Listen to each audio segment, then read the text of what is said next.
ගොඩක් මෙතන වෙන්නේ මං අතින් හොඳ දේවල් විතරයි. පංගුවක් මට මිනි මරන්න කියනවා. ගුරු පුතේ සල්ලි වලට මිනි මරන්න නම් මම මේ බුදුන් ඉස්සරහා මොකද මේ පිස්තුම් කෝටියක් දෙවිද ගවුන් ඉස්සරහා පුතේ මං ඒ වගේ දේවල් කරන්නේ නැහැ කියලා ඒගොල්ලෝ අහපව් යවනවා. පුතේ බුදුන් ඉදිරියේ මට බොරු කරන්න බෑ පුතේ. ඒ විනාගම කෙනෙක්ට මේ වගේ තැනක පිහිටක් ලබා ගන්න හොඳ නැහැ. එතකොට ඒ දෙයියෝ තරහ වෙනවා කියලා. මොකක්ද ඒ පිළිබඳව පුතුමා දකින්නේ? මම මේ කරන දේ පුතේ ආගම් බලපාන්නේ නැහැ. මොකද පුතේ ඇත්තටම මිනිස්සෙක්ගේ වෙලාව හොඳයි නම් පුතේ මිනිහෙකුට වෙඩි තිබ්බත් වදින්නේ නැහැ කියන කතාව තියෙනවා. අපිට කියනවා මිනිස්සු පුතේ මෙයාව මරන්න කියලා, මෙයාව කුණු කරවන්න කියලා. පුතේ එයාගේ ග්‍රහය හොඳයි නම් එයාගේ ග්‍රහ බලවේගය වැඩ කරනවා නම් එයාට පුතේ මේ තුවක්කුව මං හරියට මානාගෙන වෙඩි තිබ්බත් වදින්නේ නැහැ පුතේ. ඒ වගේ අවස්ථා තියෙනවා. මොකද ඔබතුමා වේලපා කියනද මේකෙන් සොරකින්න ඕන විදිය? මං කියනවා පුතේ මං කියනවා සමහර විට පුතේ ඉතින් මිනිස්සුන්ට ඕක අමතක කරනවා. මොකක් හරි දෙයකදී මට මේ ළඟදී කෙනෙක් කතා කරා බත් එකට මේ බෙදාගත්තට පස්සේ උරුමස් තියනවා කියලා දැනගත්තා. ඉතින් එයා කාලා පුතේ. ඉතින් මං කියන්නේ උරුමස් කන්න එපා මේ වගේ දේවල් කරලා. ඒකද ඔබතුමාට නිකන් නිකරුණේ බැනලා වැඩක් නැහැ නේ එහෙම. මට එහෙම බැනලා වැඩක් නැහැ පුතේ. නීච කුල බන්ධනයේට උරුමස් කිල්ල අයින් කරන්න චුට්ටක් අමාරුයි පුතේ. ඒගොල්ලෝ පුතේ මේ දවස් 3 ඇතුළත උරුමස් කෑවොත් මේ යහනත් ගිනි ගන්න අවස්ථා තියෙනවා පුතේ. අනිසි විදියට මුදල් ගන්නවද එන කෙනාගේ දුබලකම බල ඒක අවිතු ප්‍රයෝජන ගන්න කෙනෙක්ද? එහෙම නැත්නම් එයාලට පිහිට වෙන කෙනෙක්ද? මොකද ඒ දරුවා පුතේ වලට වෙట్లా ඉද්දි අපි තවත් ඒ මිනිස්සයා වලට දාලා පස් වහලා වහනවට වැඩිය අත දීලා පුතේ ගොඩ ගැනීමක් මම මෙතන කරන්නේ. ඒගොල්ලන්ට පුතේ සාධාරණව ඒගොල්ලන්ට දරා ගන්න පුළුවන් මුදලක් මෙතෙන්ට පුතේ වියදම් කරන්න වෙනවා. පිරිමි ළමයි කතා කරනවා ආශ්‍රය කරපු ගෑනු ළමයා මෙච්චර කාලයක් මගෙත් එක්ක ඉඳලා මගේ මේ වගේ දේවල් අරගෙන මේ වෙනකොට ගොඩාක් අයින් වෙලා කෝල් එකක්වත් ගන්න නැහැ, ෆෝන් එකත් බ්ලොක් කරලා කියලා. ඒ වගේම ගෑනු ළමයිත් ඒ කතාවම කියනවා. තමන්ගේ වං අතේ සුණගිල්ලේ බිඳු 3ක් අරගෙන සීනි එකට දාලා කිරි එකට බීම් එකට තේ එකට ජූස් එකකට දාලා ශරීරගත කරන්නම් පුතේ ඒක ශරීර වසී බන්ධනයක්. අපිට නන් දෙකට කරන්නත් පුළුවන් නාම වසී බන්ධනයක්. ෆොටෝ දෙක තියෙනවා නම් ෆොටෝ දෙකට කරන්න පුළුවන් රූප වසී බන්ධනයක්. ඒ මම වැලි ටිකක් විතරයි පුතේ මතුරුලා දෙන්නේ. මුළු කුඹුරටම පුතේ වැලි ටික ගිහපුවාම ඔය පීඩා රෝග නැහැ පුතේ. ඒකනදි මම කියන්නේ මොකද වැඩක් අපි කරනකොට මේ වගේ ඇවිල්ලා ඇස් දෙකට දැකලා කන් දෙකට ඇහිලා වැඩක් කරගෙන පුතේ මෙතනින් එළියට බහලා යනකොට ලොකු විශ්වාසයක් ඇති වෙනවා.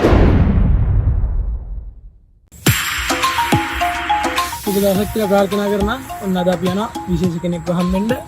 ඔබට මට මුළු රටටම එහෙම නැත්නම් මුළු ලෝකෙටම වටින කෙනෙක් අපි හම්බෙන්න යන්නේ. ඒ තමයි නන්දසාමි පුතුමා. අපිත් එක්ක දිගටම රැඳිලා ඉන්න කියලා ඉල්ලීමක් කරනවා.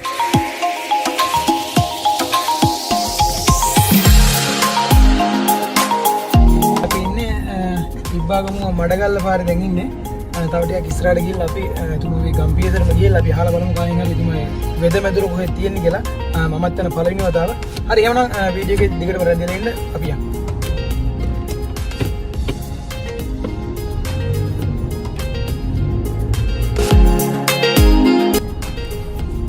ඔන්න දැන් නම් ගුරුතුමා කියපු විදිහට දැන් නම් ළඟයි ගෙදරද? කෙනෙක් ඉන්නවා බාර අපි පොඩ්ඩක් අහලා බලමු. මාමා මේ නන්දසාමි ගුරුතුමාලාගේ දේවල් තියෙන මේ කිට්ටුවද? ඔව් පුතේ පොඩ්ඩක් ගුරුයාගේ තියෙනවා ඔතන පුල්ලියල් ෆිල්ම් එකක්. ඔව්. ඒ පුල්ලියල් ෆිල්ම් එකේ තියෙන්නේ නන්දසාමිලාගේ ගෙදර තමයි පුතේ. ඕන කෙනෙක් යවුවොත් එහෙම. ඔව්. තියෙනවා පුතේ. ඔව් පොඩ්ඩක් ඉස්සරහට යන්න පුතේ. නම් බොහොම ස්තුතියි. අපි ගිහින් කට්ටිය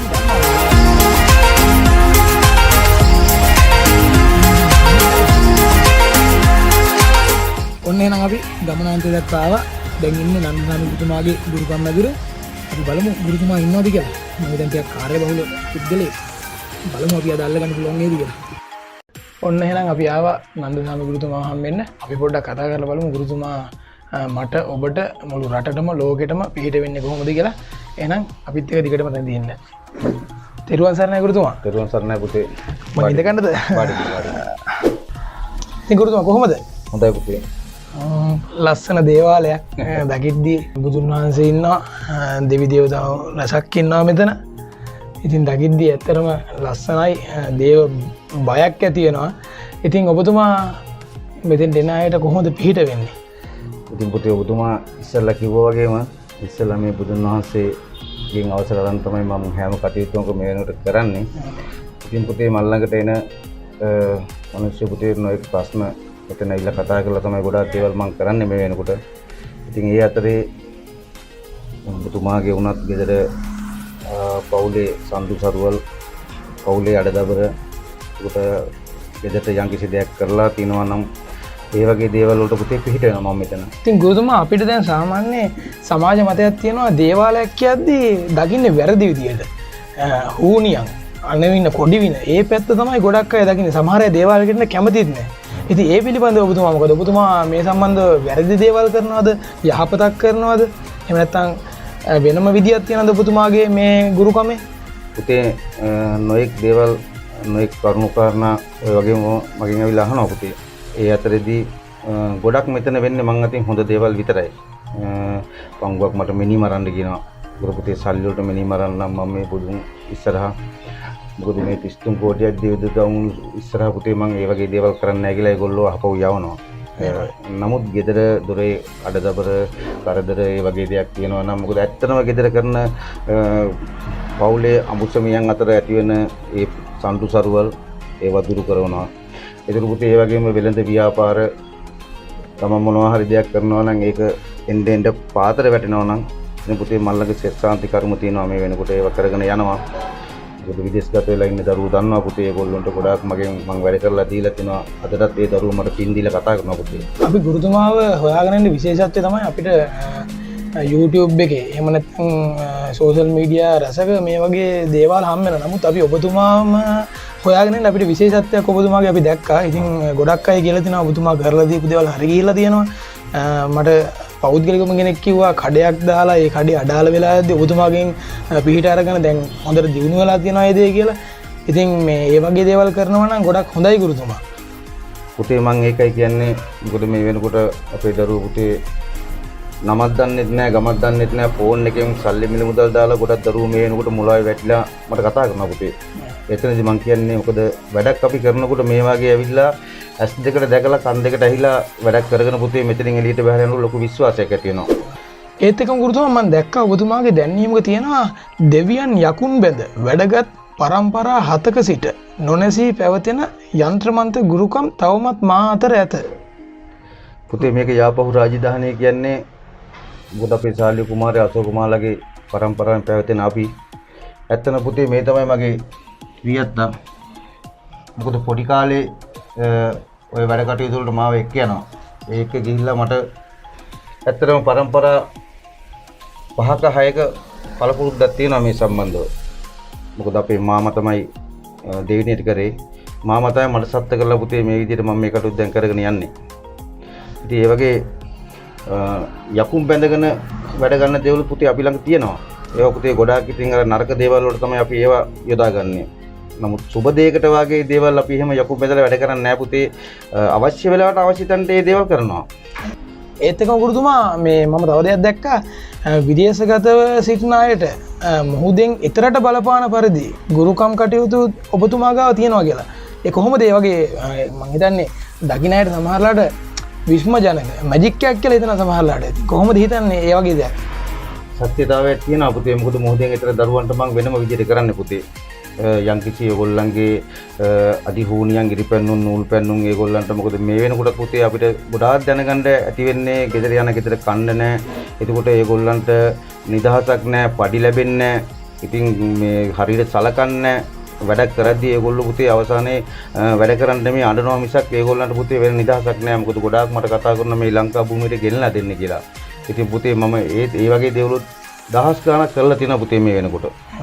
ඒතකොට ඔබතුමා බෞද්ධයෙක්ද?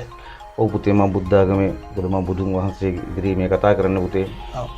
පොත සත්‍යතාවයෙන් මේ දේවල් කරන්න පුතේ බුදුන් ඉදිරියේ මට බොරු කරන්න බෑ පුතේ. එහෙමයි. ගුරුතුමා සමාජ මතයක් තියෙනවා දැන් බෞද්ධ ඔබතුමා බෞද්ධ මම වෙන ආගමක්. ඒ වෙන ආගම කෙනෙක්ට මේ වගේ තැනක පිහිටක් ලබා ගන්න හොඳ නෑ. එතකොට ඒ දෙයියෝ තරහ වෙනවා කියලා. මොකක්ද ඒ පිළිබඳව ඔබතුමා දකින්නේ? නෑ ඒක වැරද්දක්ද? ඒක වැරද්දක් නෑ පුතේ. මොකද දැන් ඔබතුමා ගමන බිමනක් යන අවස්ථාවක පුතේ ඔබතුමා අදහන දෙයියෝ මේ පැත්තේ නැති වෙන්න පුළුවන්. නමුත් පුතේ එතන ඉන්නේ වෙනත් දෙවියෙක්. නමුත් පුතේ අපි එතනින් පොඩ්ඩක් අපි ඉස්සෙල්ලා කොතන ගියත් අපි සමහර විට මම පුතේ යන අවස්ථාවක මොකද ක්‍රිස්තියානි පල්ලියක් මුස්ලිම් පල්ලියක් ඒත් පුතේ මම එතනින් පොඩ්ඩක් ඉස්සෙල්ලා යන්නේ පුතේ. ඒ කියන්නේ එහෙම දේව ප්‍රශ්නයක් එතන නෑ. අනික ඔය වෙනත් ආගමක වුණත් මම මේ කරන දේ පුතේ ආගම බලපාන්නේ නෑ. එහෙමයි. ඔව්. මමත් අහලා තියෙනවා ඔය තැන්වලදී කියනවා ආගම් ප්‍රශ්න තමයි ගොඩක් තියෙන්නේ. මොකද අපි බෞද්ධ ඒ හින්දා ඒ අයට විතරයි පුළුවන්. අපි කතෝලික ඒ හින්දා හොඳ නැහැ. ඒකට තරහ වෙනවා. ඉතින් ඒ වගේ ප්‍රශ්න මතත් මේ වගේ තැන්වලට එන්න බැරුව දුක් පීඩා වෙලා ඉන්නවා. නමුත් අර මතේ නිසා මේ වගේ තැන්වලට එන්න බැරුව ඉන්නවා. ඉතින් ඒ වගේ අයට ඔබතුමා කියන්නේ මේක වැරද්දක් නැහැ කියලාද? කිසිම වැරද්දක් නෑ පුතේ. මොකද ඒගොල්ලොන්ට ඇත්තටම පංගුවක් අපිට ඔය මුස්ලිම් ගත්තොත් ඒගොල්ලෝ පුතේ ඔය යන්ත්‍ර වගේ දේවල් කරේ එල්ල ගන්න ඒ වගේ දේවල් ඒගොල්ලෝ කැමතිත් නෑ. අනික මේ ඒගොල්ලෝ එහෙම එල්ලගෙන ඉන්නෙත් නෑ. ඔබතුමාට ඇවිල්ලා තියෙනවද? මට ඇවිල්ලා තියෙනවා පුතේ. මේ වෙනකොට දහස් ගාණක් පුතේ මෙතෙන් ඇවිල්ලා මම ශිෂ්ටාන්ති කර්ම කරලා ඒගොල්ලන්ට මේ වෙනකොටත් ප්‍රතිඵල හොඳට අරන් දීලා තියෙන කෙනෙක් පුතේ මේ. ගුරුතුමා මම තව දෙයක් දැක්කා වරදුනෙන් ප්‍රතිඵල කියලා. පුතේ වර්තුනෙන් ප්‍රතිඵල අරන් දෙන වැඩක් තියෙනවා පුතේ. මොකද වර්තුනෙන් කියන්නේ මම පුතේ වැඩක් පටන් ගත්තොත් මෙම දේවස්ථානේ පුතේ දින 3ක් මම මේ පූජා කටයුතු කරනවා. දැන් ඔබතුමාගේ වැඩක් අද මට බාර දුන්නොත් මම ඔබතුමාට මේ වැඩේ මෙතන කරලා දුන්නොත් පුතේ මම නැවත මෙතන පූජා කටයුතු ඒවා කරනවා පුතේ. මොකද මට දවස් 7-9 ඒ කියන්නේ මගේ පුතේ විශ්වාස දවස් කීපය. නමුත් පුතේ මම දවස් 21 වෙනකල් මම මේ කරන දේවල් බලගතුකම මට තියෙනවා පුතේ. ඔබතුමාට ඇවිලි වරලා දැන් හොඳ කියනා වගේ ගලදින තලදින ඇවිල්ලා නැද්ද? ඇවිල්ලා තිනවා පුතේ.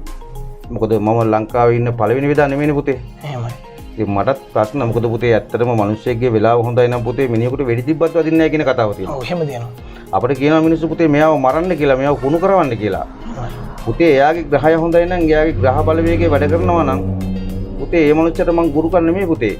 එයාට පුතේ මේ තුවක්කුව මං හරියට මානාගෙන වෙඩි තිබ්බත් වදින්නේ නැහැ පුතේ. ඒ වගේ අවස්ථා තියෙනවා. මොකද මම මේ වැරදිලා නැහැ කියලා මෙතන මට කියන්න බෑනේ. එහෙමයි. එතකොට පුතේ මෙහෙමයි. දැන් මේ අපි දැන් පුතේ මෙතන කෙනෙකුට මේ වැඩක් ඇවිල්ලා බාර දීලා එයා කරගෙන යද්දී හෝ දුරකථනයෙන් මට කතා කරලා ඒගොල්ලන්ට මම මේ දේ හරියට කරගන්න කිව්වොත් පුතේ මොකද අපි කියනවා සාමාන්‍යයෙන් ඔය මල ගෙදරක් කිලි ගෙදරක් එතකොට පුතේ ඒ වගේ දෙයකට යන්න එපා කියද්දී එයා පුතේ ඒ දවස් කීපය ඇතුළත ගියොත් ඒක පුතේ ටිකක් එතන වෙනස් වෙන්න පුළුවන්. එතකොට ඔබතුමා වේලපා කියනද මේකෙන් සොරකින්න ඕන විදිය? මං කියනවා පුතේ මං කියනවා සමහර විට පුතේ ඉතින් මිනිස්සුන්ට ඕක අමතක කරනවා. මොකක් හරි දෙයකදී මට මේ ළඟදී කෙනෙක් කතා කරා බත් එකට මේ බෙදාගත්තට පස්සේ උරුමස් තියනවා කියලා දැනගත්තා.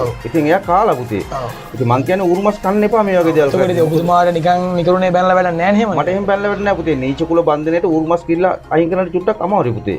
මල කිල්ල, මාස් කිල්ල, වැදූ කිල්ල අපිට පුතේ කිලි බන්ධන හිර කරන්න පුළුවන් මේකට. එහෙමයි. ඒතර ගුරුතුමා මේ මම දැක්ක ඔබතුමාගේ දැන්වීමේදී මම මේ ඔබතුමාගේ දැන්වීම අරගෙන තමයි මේ කතා කරන්නේ ඔබතුමාත් එක්ක. නිකරුණේ මුදල් නාස්ති කෙරුවද කියලා අහලා තියෙනවා. ඒතර ඔබතුමා මුදල් ගන්නවද එන කට්ටියකින් කොහොමද නැත්නම් අනිසි විදියට මුදල් ගන්නවද එන කෙනාගේ දුබලකම බල ඒ කියන්නේ අවිතු ප්‍රයෝජන ගන්න කෙනෙක්ද? එහෙම නැත්නම් එයාලට පිළිහිටවන කෙනෙක්ද? පුතේ මෙතෙන් දෙන්නේ වැටිච්ච කෙනෙක් පුතේ පිළිහිටක් බලාපොරොත්තු වෙනවා. මොකද ඒ දරුවා පුතේ වලට වැටලා ඉද්දි අපි තවත් ඒ මිනිස්සයා වලට දාලා පස් වහලා වහනට වැඩිය අත දීලා පුතේ ගොඩ ගැනීමක් මම මෙතන කරන්නේ. මොකද මම මුදල් හරහාම මේ යන කෙනෙක් නෙමෙයි පුතේ. නමුත් මෙතන මේ පූජාවක් හදන්න අපිට මේ කැවිලි වර්ග පළතුරු වර්ග ඉතින් පුතේ මෙතෙන්ට අවශ්‍ය තෙල් බෙහෙත් ඒ නූල් එතකොට පුතේ තබ පොළ ඒ වගේ දේවල් පුතේ අපිට මෙතන අවශ්‍ය වෙනවා. ඉතින් ඒගොල්ලන්ට පුතේ සාධාරණව ඒගොල්ලන්ට දරා ගන්න පුළුවන් මුදලක් මෙතෙන්ට පුතේ වියදම් කරන්න වෙනවා. ඒ කියන්නේ ඔබතුමා කියන්නේ පූජාවන් වලට බාණ්ඩ වලට පමණක් මුදල් ගන්නවා කියලා. පූජාවට අවශ්‍ය මුදලක් විතරයි පුතේ මෙතන එයාගේ කාරණාව ඉෂ්ට සිද්ධ වුණාට පස්සේ මේ දේවස්ථානයේ වෙනුවෙන් පුතේ එයාට යම්කිසි පරිත්‍යාගයක් කරන්න පුළුවන් නම් ඒක තමයි පුතේ අපි බලාපොරොත්තු වෙන්නේ. ඔබතුමා මේක පින්තකා කරනවට ඒත් එක ගුරුතුමා මේ මම දැක්කා ඔබතුමා දාලා තියෙන වශී ගුරුකම් පිළිබඳ නීච කුල වශී ගුරුකම් ගැන. ඉතින් ගුරුතුමා වශී ගුරුකමක් කරන්නේ කොහොමද? ඒ කියන්නේ සාමාන්‍ය විවාහ සම්බන්ධව ඒ කියන්නේ නොගැලපෙන කැමති වෙන්නේ නැති විවාහ පිළිබඳව ඒ වගේ සම්බන්ධ වශී ගුරුකම්ද එහෙම නැත්නම් බලෙන් ඔව් තමන්ගේ කැමැත්තෙන් අනිත් කෙනාගේ විරුද්ධත්වය මත එහෙම කරගන්න වශීද කොහොමද ඔබතුමා? මෙහෙමයි පුතේ මේ වෙනකොට මට ගොඩාක් කතා කරනවා පිරිමි ළමයි කතා කරනවා ආශ්‍රය කරපු ගෑනු ළමයා මෙච්චර කාලයක් මගෙත් එක්ක ඉඳලා මගේ මේ වගේ දේවල් අරගෙන මේ වෙනකොට ගොඩාක් අයින් වෙලා කෝල් එකක්වත් ගන්න නැහැ ෆෝන් එකත් බ්ලොක් කරලා කියලා. ඉතින් පුතේ ඒ වගේම ගෑනු ළමයිත් ඒ කතාවම කියනවා. එතකොට පුතේ ඒ අතරේදී දැන් මේ සම්බන්ධව එක්කෝ කොල්ලගේ පැත්තෙන් අම්මා කැමති නැහැ තාත්තා කැමති නැහැ. කෙල්ලගේ පැත්තෙන් තාත්තා කැමති නැහැ අම්මා කැමති නැහැ. මේ දෙන්නත් දෙන්න පුතේ ආදරය කරනවා. ඔව්. නමුත් පුතේ මට පුළුවන් පුතේ මෙතන ඒ දෙමාපියන්ගේ හිත් මේ දරුවගේ පැත්තට නම්මලා ඒ සතුටින් ඒගොල්ලෝ ජීවත් වෙන්න මට ඒ දේවල් කරන්න පුළුවන්. මෙහෙම දෙයක් උත් වෙන ගුරුතුමා. දැන් ඔය අතරදී ඔබතුමා කොහොමද මේ දෙමාපියන්ගේ ආශිර්වාද ලබා දෙන්නේ? ඒ අයට මොකක් හරි පොද පූජාවකින්ද එහෙම නැත්නම් කෑමක් මාර්ගෙන් නැත්නම් වෙන මොකක් හරි ක්‍රමයක් තියනවද? පුළුවන් පුතේ. මට ඕන නැත්තේ පුතේ මෙයාගේ දැන් කෙල්ලගේ පැත්තේ දෙමව්පියෝ අකමැති නම් පුතේ අපිට දැනගන්න ඕන නැත්තේ එයාගේ නම, අම්මගේ නම, තාත්තගේ නම. උපන්දින ටික තියෙනවා නම් මට තවත් ගොඩක් වටිනවා මේක. ඉරි පැන්නුම්, නූල් පැන්නුම්, ඒතර පුතේ ශරීරගත කිරීම, නීච කුල රොඩි බන්ධනය පුතේ කරන්න පුළුවන් හොඳම දේවල් ඒවා. එතකොට ගුරුතුමා ওই ශරීරගත කිරීම වලදී ඒ බන්ධනේ සාර්ථක වෙනකොට පසු කාලීනව බලපාන්නේ නැද්ද? සමහර විට පුතේ අපේ පරම්පරා 7කට 8කට උඩදී පුතේ ඔය මැල්ලුම් ಜಾති තෙල් ಜಾති දුන්නා. ඒවා ඉතින් පිළිකාව අතට හැරුණා කියලා අපි අහලා තිනවා. නමුත් පුතේ අපි දැන් ඒවා දෙන්නේ නැහැ. මොකද අපි අත්දැකින් දැන් දන්නවනේ. ඉතින් පුතේ අපි සාමාන්‍යයෙන් වසී බන්ධනයක් කරනවා නම් තමන්ගේ වම් අතේ සුණගිල්ලේ බිඳු 3ක් අරගෙන සීනි එකට දාලා කිරි එකට බීම එකට තේ එකට ජූස් එකකට දාලා ශරීරගත කරනම් පුතේ ඒක ශරීර වසී බන්ධනයක්. අපිට නන් දෙකට කරන්නත් පුළුවන් නාම වසී බන්ධනයක්. ෆොටෝ දෙක තියෙනවා නම් ෆොටෝ දෙකට කරන්න පුළුවන් රූප වසී බන්ධනයක්. ඒ තුලත් ඔබතුමා ලොකු පිහිටක් වෙනවා කියලා අපිට තේරෙනවා. ලොකු පිහිටක් වෙනවා පුතේ. ඒ කියන්නේ ඔබතුමාලා මේ ආවට මගෙන් වැඩ කරගන්න නැහැ නේ පුතේ. වැඩ කරගත්ත දරුවෝ පුතේ මේ වෙනකොටත් මට ඉතින් ගොඩාක් ඉතින් අපිට හම්බෙලා තියෙනවා ඔබතුමාට ගොඩක් පින් දෙනවා. ඔව්. ඉතින් ඔබතුමාගේ නම කියද්දිත් ගොඩක් අය දන්නවා. දැන් ගමේ ඇවිල්ලා අපි දෙතුන් තැනකින් ඇහුවා මෙතන ඉඳලා කිලෝමීටර් 5කටත් එහා අහද්දී කියන ඔබතුමා ගොඩක් පිරිසක් දන්නවා. පුතේ දැනගන්න ඕනේ. මොකද දෙස් විදෙස් දරුවෝ ඒ වගේම පුතේ මෙතන බාරහාර වෙච්ච කට්ටිය මෙතන ඇවිල්ලා මගේ අර කුල්ලියට පිළිම ඉස්සරහා කිරියුතුරු මංගල්ල පවත්වනවා. දේවාලය වෙනුවෙන් විදේශගත වෙලා ඉන්න දරුවෝ පුතේ දැන් ගොඩාක් කට්ටිය මේ වෙලාවේ ඒගොල්ලන්ට එන්න බෑ. නැත්තම් පුතේ මේ ගොඩාක් ඒගොල්ලෝගේ වැඩ හරි ගිහිල්ලා බඩු බාහිරයේදී බාරගත්ත කට්ටිය මේ දේවස්ථාන ගොඩක් අය අපිට එහෙම ඔබතුමා ගැන හොඳ කියලා දෙනවා. මොකද ඔය පුල්ලයාර පිළිමේවා ඔබතුමා පරිත්‍යාග කරපු එක පූජා කරපු එක කියලා එහෙම කියලා දෙනවා ඔබතුමා ගැන. මොකද දහසක් ඔතනින් පුතේ මේ ඔලුව පාත් කරලා යන තැන පුතේ. ඒතර පුතේ සාමාන්‍යයෙන් මෙතෙන්ට එන දරුවෙක් පුතේ යක්ෂ බැල්මක්, පෙරේත බැල්මක්, ඒ වගේම පුතේ මොනවා හරි දෝෂයක් තියෙනවා නම් මෙතන මම පුතේ දේව කන්ලව කරලා දේව ආරූඪය කරනකොට ඒ දරුවා පුතේ මෙතන දිෂ්ටි වෙනවා. යකෙක් හිටියත් පුතේ මෙතන දිෂ්ටි වෙන්න ඕනේ. ඒතර ගුරුතුමා මේ ඒ යක්ෂ ඒ බැල්ම ඔබතුමා හිර කරනවාද එහෙම නැත්නම් පින් දීලා හොඳ තැනකට යවන්නද කොහොමද වෙන්නේ? මට පුතේ දෙකම කරන්න පුළුවන්. හිර බන්ධනයකින් එයාව හිර කරන්න පුළුවන්. එහෙම නැතුව පුතේ එයා එකෙන් අයින් වෙලා මිදෙන්න ඕන නම් මට පුතේ ඒ යක්ෂයාට, පෙරේතයාට, භූතයාට පෙරේත බැල්මක්ම තියනවා කියමුකෝ. මට පුළුවන් පුතේ එතනින් සදහටම අයින් කරලා ඒ දරුවව සුවපත් කරලා හොඳ මිනිස්සෙක් වරපත් කරලා දෙන්න පුළුවන් පුතේ. එහෙම කරපු අවස්ථා තියෙනවද? අවස්ථා තියෙනවා පුතේ. ඒ වගේ අවස්ථා දැකලා තියෙනවා පුතේ. ආව දරුවෝ දන්නවා ඉතින් ඒක පුතේ. ගුරුතුමා මේ ටිකක් දකිද්දි බයත් හිතෙනවා. මොකද්ද මේ පුහුල් ගෙඩියක මූණක් එහෙම ඇඳලා පොඩ්ඩක් අපිට පෙන්වන්න පුළුවන්ද ඒක? ඔව් පුතේ.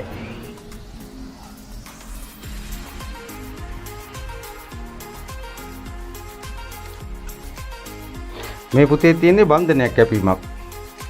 මේ බන්ධනයක් කැපිල්ලක් පුතේ. ඒ කියන්නේ ස්ත්‍රී බන්ධනයක්. මේක සිදු කරන්නේ පුතේ යම්කිසි භූත දෝෂයක්, ඒ වගේම යම්කිසි පෙරේත බැල්මක් ඒ වගේ තියෙන කෙනෙකුට පුතේ මාස 3කට මෙහෙන් වල දාපු සොහොන් බිමක් උඩ තමයි පුතේ ගෙරේවලුවක් උඩ මේ පුහුල් ගෙඩිය කපන්න දෙන්නේ. ඒතර මේ මොකද්ද මේ සතේගේ ඇට සැකිල්ලක් වගේ ගුරුතුමා? බයත් හිතනවාද? සාමාන්‍යයෙන් අපුතේ ඔය ගෙරේවලුවක් වශයෙන් ඔය දේ පාවිච්චි කරනවා. මේකට ගොඩාක් පුතේ වැදගත් වෙනවා තව හරක් ඔලුවක්. ඒ වගේ දේවල් තමයි පුතේ ගෙරේවලු කියන්නේ. ඔව්. ඒ ගෙරේවලුවක් උඩ තමයි පුතේ මේ පුහුල් ගෙඩිය අපි ඔය 3 මාසයකට මෙහෙන් වල දාපු සොහොන් බිමක මේ පුහුල් ගෙඩියක් කපන්නේ. ඒකෙන් කපලා ඉවරලා තමයි පුතේ ඔය ඒවා අයින් කරන්නේ. ගුරුතුමා මේ ඔබතුමාගේ ජීවිතේත් අවදානමක දාගන්න මේ අන්න යට පිහිට වෙන්නේ. ඔව් පුතේ. ඉතින් ඒ අවස්ථාවට පුතේ මම ගෙදර දොර ආරක්ෂා කරලා මගේ පවුලේ කට්ටිය ආරක්ෂා කරලා ඒ වගේ අවස්ථාවල තමයි පුතේ අපි ඒ තැන් වලට ගිහලා ඒ දේවල් කරන්නේ. ජීවිතෙත් අවදානම් පුතේ. මොකද මම උරුමස් කන්න එපා කියද්දි මේ දේවල් කරද්දි ඒගොල්ලෝ පුතේ මේ දවස් 3 ඇතුළත උරුමස් කෑවොත් මේ යහනත් ගිනි ගන්න අවස්ථා තියෙනවා පුතේ. එහෙමයි. ඒ කියන්නේ ඔබතුමාගේ ජීවිතේ පරදුවට තියලා ඔබතුමා මෙයාට පිහිට වෙන්නේ. මම ඒකයි කියන්නේ පුතේ වැඩක් කරනකොට හරියට අහගන්න, ඇස් දෙකට දකින්න, කන් දෙකට අහින්න, දේවස්ථානට ඇවිල්ලා කතා කරන්න කියලා පුතේ. දැන් නීමි තිබෙත් ඔබතුමාගේ පින්තූරේ කතා කරන්නෙත් එතන ඔබතුමා. නමුත් අර වගේ තැන් වලට ගිහිල්ලා බලද්දී ෆොටෝ එකේ වෙන කෙනෙක්, කතා කරන තව කෙනෙක්, වෙන දේවාලයක්. ඉතින් ඒ වගේ ඔබතුමා හරි මේ මෙතන විවෘතව ඉන්නවා. ඉතින් ඇත්තටම සතුටුයි අපි ඔබතුමා හොයන් ආපු එකට. ඒක තමයි පුතේ වෙන්න ඕන නැත්තේ. මොකද මේ වෙනකොට පුතේ ගොඩාක් මේ උන්ට මට කතා කරනවා පුතේ. දවසට මට 25ක් 30ක් 50ක් කතා කරනවා. කතා කරද්දි කියන්නේ වෙද මහත්තයෝ මෙහෙමයි අපි මේ වගේ අහුණා ෆෝන් එකෙන් සල්ලි දැම්ම අපි දැක්කේ නැහැ කරාද? මං අහනවා පුතේ ඇස් දෙකට දැක්කද? නෑ වෙද මහත්තයෝ දැක්කේ නැහැ. මං ඉතින් එතින්ම කියනවා පුතේ ඔයාලා ඉතින් හරි ඉතින් සමහර විට කරන්නේ නැති ඔයාලා දැක්කේ නැහැ ඇස් දෙකට. ඒ හින්දා පුතේ මං ඇත්ත සත්‍යතාවයක් කරන නිසා පුතේ මෙතන සමහර විට ඔයා මේ මාව ඉන්ට්‍රෝ කරන්නේ ගුරුකම් කාර්යයක් දන්නෙත් නැහැ. එහෙමයි. වෙද මහත්තයද දන්නෙත් නැහැ. නමුත් CID එකෙන් දන්නෙත් නැහැ. එහෙමයි. මට පුතේ ඔයා ඉදිරියේ වැඩක් කරන්න පුළුවන් මෙතන. එහෙමයි. මම ඒකයි පුතේ දේවස්ථානට එන්න කියන්නේ. මොකද ඇස් දෙකට දැකලා වැඩ කරනකොට පුතේ ලොකු විශ්වාසයක් ඇති වෙනවා. මුදල් විනාශ කරගත්ත දරුවෝ පුතේ මල් ළඟට එනවා පුතේ මේ වෙනකොටත්. ඔයාලටත් මේ කියන්නේ මෙතෙන් ඇවිල්ලා ගුරුතුමත් එක්ක කතා කරලා මෙතන තියෙන ප්‍රතිඵල අත්විඳින්න කියලා. ඉතින් ගුරුතුමා තව එකම එක දෙයක් තියෙනවා දැනගන්න. ගුරුතුමා ලෙඩ දුක් වලට පිළිහිට වෙනවද? ඔව් පුතේ. මල් ළඟ තියෙනවා පුතේ ඒ අවශ්‍ය වල තෙල් බෙහෙත් වර්ග පුතේ නීච කුල පරම්පරාවේ අපේ හදපු තෙල් බෙහෙත් තියෙනවා පුතේ. මොකද ඒවා ටිකක් දුර්ලභ ගණේ තෙල් බෙහෙත්. ඒ කියන්නේ වාත අමාරුව, කකුල් අමාරුව. ඒ වගේම පුතේ දැන් මේ වෙනකොට දැන් මේ වයම් පළාතේ ගොඩාක් පුතේ අපි කුඹුරු ගොවිතැන් කරන මිනිස්සු ඉන්නේ. ඒ අතර පුතේ ওই ක්‍රීඩා රෝග එක එක රෝග තියෙනවා. ඉතින් පුතේ තෙල් බෙහෙත් ගහනවා ඒවට කිසිම අඩුවක් නැහැ. පුතේ මම වැලි ටිකක් විතරයි පුතේ මතුරුලා දෙන්නේ. මුළු කුඹුරටම පුතේ වැලි ටික ඉහපුවාම ওই ක්‍රීඩා රෝග නැහැ පුතේ. ඒවා සත්‍යතාවයෙන් අත්දැකීම් දකින්න කට්ටිය පුතේ මල් ළඟට ඇවිල්ලා කරගෙන යනවා. ඔන්න දැන් ඒ වගේ අපහසුතාවයෙන් පෙළෙන කෙනෙක් ඉන්නවා නම් ගුරුතුමා එළිම නිර්භයව කියනවා එහෙම වැලිමිටකින් ඒ වගේ දෙයක් සාර්ථක කරලා දෙනවා කියලා. එහෙමනම් අපි විශ්වාසයෙන් කියන්නේ ගුරුතුමා ගාවට එන්න ඇවිල්ලා ඔබේ ප්‍රශ්නය දුක මිතුපසමක බෙදාගෙන මෙතනින් පිහිටක් ලබා ගන්න කියලා. ඉතින් ගුරුතුමා මෙතෙන්ට කවුරු හරි එනවා නම් ඔබතුමාට එකටම කොහොමද එයාලා ගන්න ඕන පියවර ඔබතුමාව හම්බෙන්නේ? ඔව් පුතේ ඕන වෙලාවක පුතේ මේ ෆෝන් එක විවෘතයි. ඕනම දරුවෙකුට පුතේ මට කතා කරලා මගේ පිහිටක් ගන්න. මේ සම්බන්ධව පුතේ මගෙත් එක්ක ඉස්සලා කතා කරන්න ඕන පුතේ. ගුරුතුමා දැන් තාක්ෂණයේ දිනුනේ මම හිතන්නේ ওই නම්බරෙම විදේශගත අයටත් ගන්න පුළුවන් ද ඉමෝ වයිබ් WhatsApp හරහා? පුළුවන් පුතේ. හරි හොඳයි. එහෙමනම් අපේ ගුරුකම් ඔන්ලයින් channel එක නරඹන සියලුම දෙනාට ඉතින් ගුරුතුමා මොකද්ද මේ අයට ඔබතුමා දෙන්නේ? ඔව් පුතේ මම ගොඩාක් දුරට කියන්නේ පුතේ මුදල් විනාශ කරගන්න එපා පුතේ. ඒ හින්දා ශක්තිතාවයක් කරන තැනකට ඇවිල්ලා පුතේ තමන්ගේ කාරණාව කියන්න. ඒතකොට මට පුළුවන් ඒ අවශ්‍ය විදිහට පුතේ ඒ කරුණු කාරණා පැහැදිලි කරලා දීලා පුතේ අවශ්‍ය දේ කරලා දෙන්න මට පිහිට වෙන්න පුළුවන් පුතේ. ඒ වගේම පුතේ ඒ දරුවන්ට දුකට පිහිට වෙනවා. ඒ වගේම ලෙඩ දුක් අසනීප කරදර තියෙනවා නම් ග්‍රහ බලවේග ග්‍රහ දෝෂ තියෙනවා නම් පුතේ මම මේ සෙත් සාන්ති කර්ම කරනවා. මේ වෙනකොට පුතේ මම පිට ගිහිල්ලත් ඒ වගේ වැඩ කරනවා. කොතන හරි මට එන්න කිව්වොත් පුතේ මම ඒ විශ්වාසය උඩ ඒගොල්ලන්ගේ මම ඒ තැන් වලට ගිහිල්ලා පුතේ එළි වැඩත් මම කරන්න යනවා ඒ වගේ. මොකද මම කියන්නේ පුතේ කෙනෙකුට මුලායි වැටෙන්න එපා. සත්‍යතාවයෙන් වැඩක් කරගන්නවා නම් මම දේවස්ථානට එන්න පුතේ. ඔබතුමාලට මම පිහිට වෙනවා පුතේ. එහෙමනම් මේ වීඩියෝ නරඹන ඔබටත් ප්‍රශ්නයක් ගැටලුවක් මොකක් හෝ කරදරයක් තිබේන ගුරුතුමා සඳහන් කරපු නම්බරයට කෝල් එකක් දීලා මේ ස්ථානයට පැමිණලා ඒ සියලුම කටයුතු නිසියාකාරව විශ්වාසවන්තව කරගන්න කියලා ආරාධනා කරනවා. එහෙමනම් ගුරුතුමා තෙරුවන් සරණයි.